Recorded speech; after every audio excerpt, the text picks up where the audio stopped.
Ketika anak laki-laki itu bermain pasir di tepi laut, dia menemukan sebuah sepatu, lalu dia mencium bau menyengat, jadi dia segera menyuruh teman bermainnya pergi dan memanggil kakaknya yang seorang detektif polisi serta kapten. Karena dia yakin bahwa di bawah pasir itu terkubur sebuah mayat.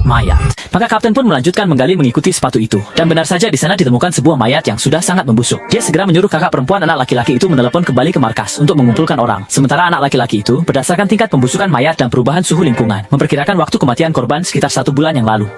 Mendengar hal ini, sang kakak segera teringat kasus hilangnya seorang gadis kecil sebulan yang lalu. Tetapi sekarang karena tubuhnya sudah sangat membusuk, tidak mungkin mengenali ciri-ciri wajahnya. Selain itu, anak laki-laki itu juga memperhatikan bahwa model sepatu korban berbeda dengan kasus tersebut. Tak lama kemudian, dukungan dari tim investigasi kriminal tiba. Tetapi mereka langsung melihat anak laki-laki itu ternyata dengan sembarangan melihat wajah mayat tersebut. Meskipun mereka semua tahu bahwa anak laki-laki itu dikenal sebagai jenius dalam memecahkan kasus, tetapi tindakan menyentuh mayat sembarangan tetap tidak sesuai dengan peraturan. Maka kapten pun menyuruh anak laki-laki itu menunggu di samping, mengatakan bahwa setelah pemeriksaan awal selesai, dia akan menunjukkan arsip kepadanya. Namun saat tim investigasi forensik memeriksa lokasi, anak laki-laki itu malah duduk di samping dan mulai menggambar.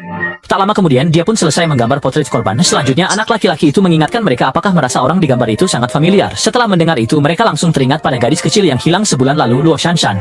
Namun pada saat itu, seorang ahli forensik di sampingnya mengambil gambar tersebut untuk melihatnya. Kemudian mengatakan bahwa meskipun gambar yang dibuat oleh anak laki-laki itu sangat bagus, tetapi dengan tingkat pembusukan seperti ini, tidak mungkin menggambar wajah dari titik-titik tulang. Biasanya diperlukan bantuan teknologi pemindaian 3 dimensi untuk merekonstruksi secara ilmiah. Bagaimanapun, distribusi otot wajah pada manusia berbeda pada setiap tahap usia.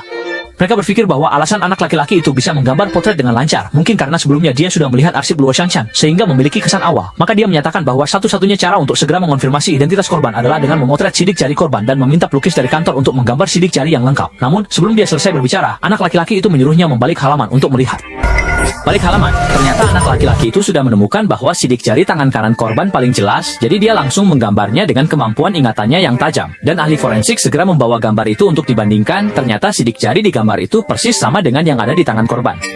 Dia segera memberitahu kepala kantor bahwa sidik jari yang digambar oleh anak laki-laki itu sepenuhnya dapat digunakan untuk penyelidikan. Selanjutnya, anak laki-laki itu juga menyatakan bahwa potret yang dia pulihkan tidak ada masalah dan menyarankan kepala kantor untuk langsung mengirim orang ke rumah Luo Shanshan untuk mengumpulkan sidik jari. Dia juga menunjukkan bahwa alasan Luo Shanshan berpakaian berbeda dari saat ia menghilang adalah karena pelaku telah mendandaninya dengan hati-hati sebelum membunuhnya.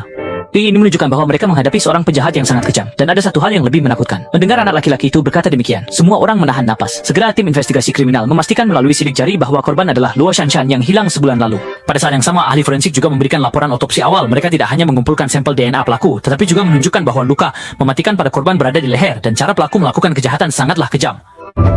Leher. Sebelumnya juga leher.